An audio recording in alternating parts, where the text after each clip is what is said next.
यांत्रिक ऊर्जा। देखो पिछले वीडियो में हमने ऊर्जा के प्रकार पढ़े थे। तो ऊर्जा 6 प्रकार की होती है।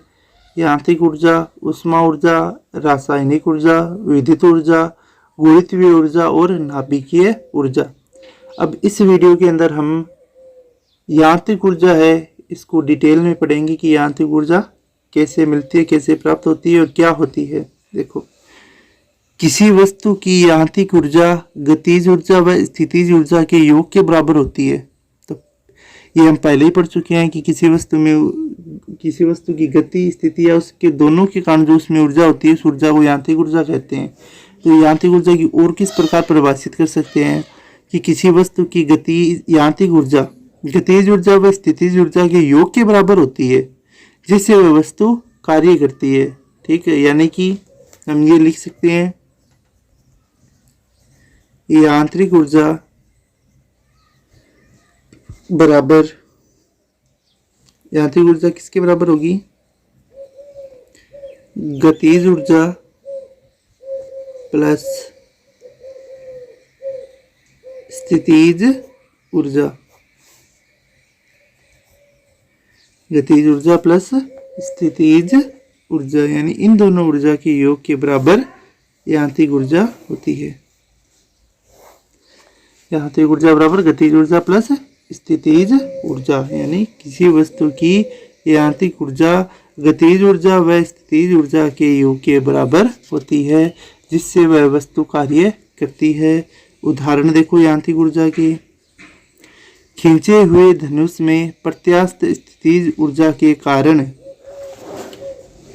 यांत्रिक ऊर्जा रहती है जिससे तीर दूर तक जाता है। अब देखो खींचे हुए धनुष, अब खींचे हुए धनुष में कैसे यांत्रिक ऊर्जा किस प्रकार से उपस्थित है वो समझो। जो खींचा हुआ धनुष है, ठीक है, उस धनुष के में जो पीछे धागा बंधा हुआ है उसके अंदर उसकी स्थिति के कारण उसके अंदर स्थितिज ऊर्जा है। उसकी स्थिति के कारण उसके अंदर कौन सी ऊर्जा है? स्थितिज ऊर्जा। जब इस धनुष में तीर को लगाते हैं और तीर को धागे से लगाकर धागे को पीछे की ओर खींचते हैं तो इसकी स्थितिज ऊर्जा में परिवर्तन होता है और जैसे ही तीर को छोड़ेंगे तो तीर के अंदर गतिज ऊर्जा आ जाएगी। तीर को छोड़ते ही तीर के अंदर क्या आ जाएगी? गतिज ऊर्जा, और जिससे तीर है वो दूर तक जाता है। तो ये धनुष है वो यांत्रिक ऊर्जा का उदाहरण हो गया। अगला देखो यांत्रिक ऊर्जा का उदाहरण, खिलौनों, पिस्तौल, खिलौना पिस्तौल। खिलौना पिस्तौल हमें पता है कि बंदूक में जब डार्ट को दबाया जाता है, डार्ट क्या होती है? तो जो खिलौना पिस्तौल में आगे की ओर जो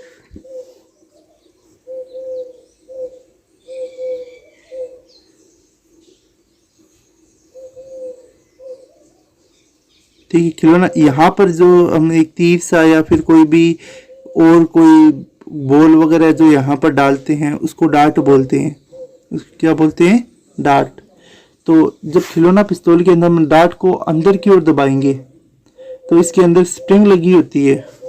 ठीक है, तो आगे देखो लिखा क्या है, खिलौना पिस्तौल में जब डार्ट को दबाया जाता है तो पिस्तौल के अंदर लगी स्प्रिंग संपीड़ित होती है। तो इसके अंदर जो स्प्रिंग लगी है वो स्प्रिंग संपीड़ित हो जाएगी, सिकुड़ जाएगी और पीछे की ओर हो जाएगी।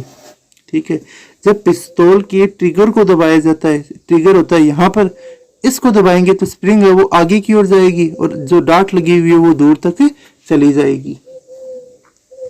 ट्रिगर को दबाया जाता है तो यांत्रिक ऊर्जा के कारण डार्ट दूर तक चला जाता है।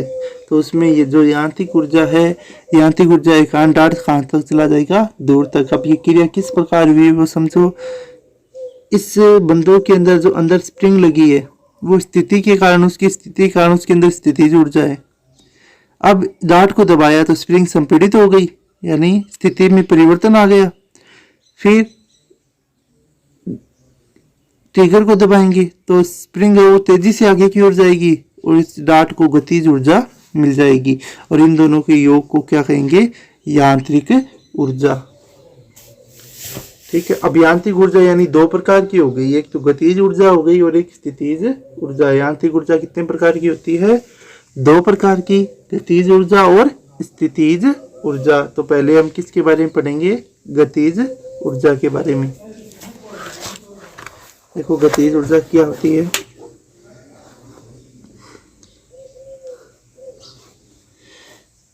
किसी वस्तु में निहित वह ऊर्जा जो उसमें गति के कारण है, यानी कोई भी वस्तु है, उस वस्तु में निहित वह ऊर्जा जो उसकी गति के कारण उसमें होती है, उसको गतिज ऊर्जा कहते हैं। तो किसी वस्तु में निहित वह ऊर्जा जो उसकी गति के कारण है, गतिज ऊर्जा कहलाती है। किसी वस्तु में निहित वह ऊर्जा जो उसकी गति के कारण है, उसे गतिज ऊर्जा कहते हैं। पेड़ से गिरता हुआ फल, नदी में बहता हुआ पानी। पेड़ से गिरता हुआ फल है, नदी में बहता हुआ पानी है, चलती हुई कार है, उड़ता पक्षी, तेज हवा आदि में कार्य करने की क्षमता उसमें विद्यमान गतिज ऊर्जा के कारण है। देखो इन सभी में गति के कारण इसके अंदर ऊर्जा है। पेड़ से गिरता हुआ फल, तो पेड़ से फल है वो ऊपर से नीचे की ओर गिर रहा है, तो गिरता हुआ फल है, उस फल के अंदर गतिज ऊर्जा है। नदी में बहता पानी, नदियों के अंदर पानी अवस्थित नहीं होता, वो बहता रहता है और पानी के बहने के कारण उनके अंदर गतिज ऊर्जा है। चलती हुई कार में भी गतिज ऊर्जा होती है। उड़ता पक्षी, जो पक्षी जब उड़ते हैं तो उनमें भी गतिज ऊर्जा होती है। तेज हवा चलती है तो भी उनमें गतिज ऊर्जा होती है। यानी इन सभी में कार्य करने की क्षमता है, वो उसकी गतिज ऊर्जा के कारण होती है। ठीक है, फिर आगे देखो, माना m द्रव्यमान की एक वस्तु एक समान वेग v से गतिशील है। अब कोई भी वस्तु है, उस वस्तु का मान लिया द्रव्यमान है m और वो एक समान वेग से यानी v वेग से चल रही है, गतिशील है। इस पर एक बल F वस्तु की गति की दिशा में लगाया जाता है। फिर क्या करेंगे? एक बल लगाएंगे, वस्तु इधर मान लेते हैं इधर की ओर चल रही है, एक समान वेग से चल रही है। अब एक बल लगाया इस वस्तु पर और इसी की दिशा में ही लगाया, तो इधर की ओर बल लगाने पर जिस दिशा में वस्तु जा रही है उस दिशा में ही बल लगाने पर उसके वेग में क्या हो जाएगी? वृद्धि हो जाएगी। पहले वो वेग से चल रही थी, फिर इसके बल लगाने के कारण उसके वेग में क्या हो जाएगी? वृद्धि हो जाएगी, जिससे जिससे वस्तु s दूरी तक विस्थापित हो जाती है। जिससे वस्तु है बल लगाने पर यहाँ से यहाँ तक चली जाएगी, विस्थापित हो जाएगी। माना वस्तु पर किया गया कार्य के कारण वस्तु का वेग v हो जाता है, यानी बल लगाने के कारण वस्तु का वेग है वो v हो जाता है, एवं त्वरण a है। तो गति के तीसरे समीकरण से, यहाँ पर सॉरी u है, ये तो है u। वस्तु एक समान वेग u से चल रही है और जब इस पे बल लगाया तब वेग हो जाता है v, तो वेग का मान क्या हो जाएगा? v। ठीक है, अब 9th क्लास के अंदर हमने गति के समीकरण पढ़े थे। गति का तीसरा जो समीकरण था वो था v² बराबर u² प्लस 2as। v² बराबर u² प्लस 2as, ये गति का तीसरा समीकरण है। ये क्या है? गति का तीसरा समीकरण 9th क्लास के अंदर ये टॉपिक अपना आया हुआ है। ठीक है, अब इससे हम a का मान निकालें, त्वरण का मान निकालें। त्वरण किसे कहते हैं? वेग में परिवर्तन की दर त्वरण कहलाती है, a कहलाती है। तो त्वरण का मान क्या आएगा? v²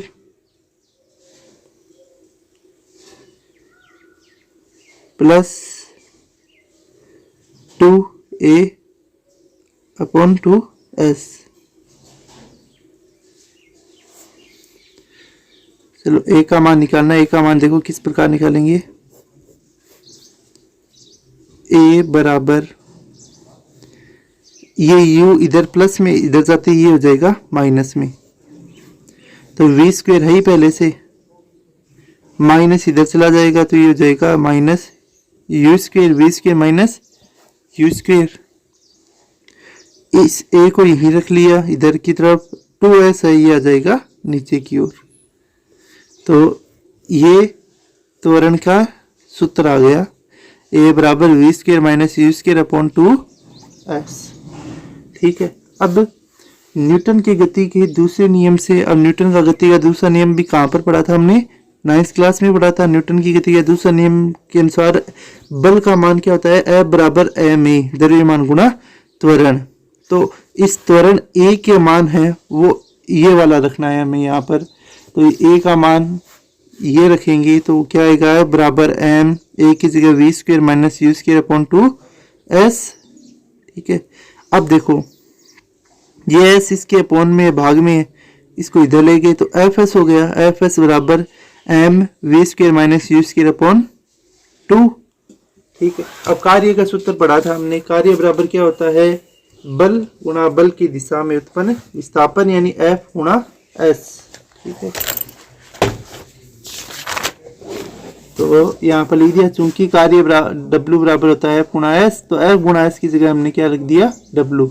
और क्या बचा, 1/2 m v square minus u square. तो ये गतिज ऊर्जा निकालने का सूत्र होता है। ठीक है, वस्तु द्वारा किया गया कार्य, इसको इस प्रकार से भी लिख सकते हैं, W बराबर 1/2 m v square minus 1/2 m u square, क्योंकि m दोनों के अंदर कॉमन आ जाएगा।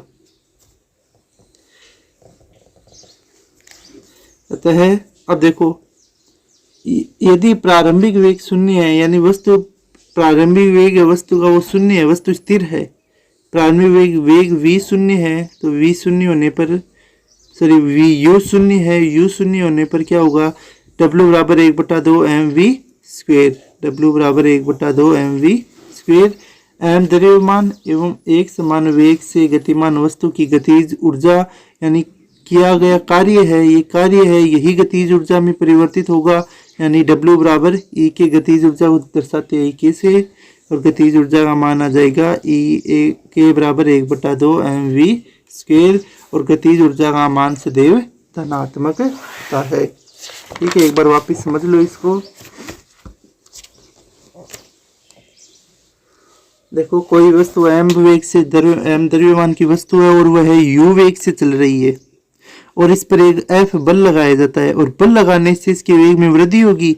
मान लो बल लगाने से वृद्धि हो गई, वेग हो गया वो v हो गया, और बल लगाने से वस्तु s दूरी तक विस्थापित हो गई। ठीक है, तो गति का तीसरा समीकरण क्या कहता है, v स्क्वायर बराबर u स्क्वायर प्लस 2as। अब यहाँ पर a है, त्वरण है, इस त्वरण का मान निकालेंगे तो वो आएगा v square minus u square upon 2s। फिर न्यूटन की गति का दूसरा नियम क्या बोलता है, F is equal to m a की जगह ये वाला मान रखेंगे तो ये आ जाएगा m v square minus u square upon 2s। इस s को इधर ले गए तो ये F गुणा s बराबर m v square minus u square बटा 2। F गुणा s किसका सूत्र होता है, कार्य का, तो F गुणा s की जगह क्या लिख देंगे, कार्य यानी W बराबर, देखो पीछे क्या लिखा था, F गुणा s बराबर m v square minus u square upon 2। ठीक है, यानी ये 2 है, ये इसके और इसके दोनों के बट्टे में है, तो इसको 2 को पहले अलग ही लिख दिया, 1/2 लिख दिया, बचा क्या m v square minus u square. फिर m को इससे गुणा करेंगे और m को इससे भी गुणा करेंगे, ब्रैकेट के अंदर है, तो क्या आ जाएगा, W बराबर 1/2 m को v स्क्वायर से गुणा करेगा तो v square minus 1/2 m v square. और प्रारंभिक वेग शून्य मान लिया, u का मान क्या मान लिया, 0, u बराबर 0 होगा तो 1/2, यानी u की जगह हमें क्या लिखना है, 0, तो 1/2 mv स्क्वायर, और किया गया कार्य ही गतिज ऊर्जा में परिवर्तित होगा, तो गतिज ऊर्जा का सूत्र भी आ गया 1/2 mv स्क्वायर। ठीक है।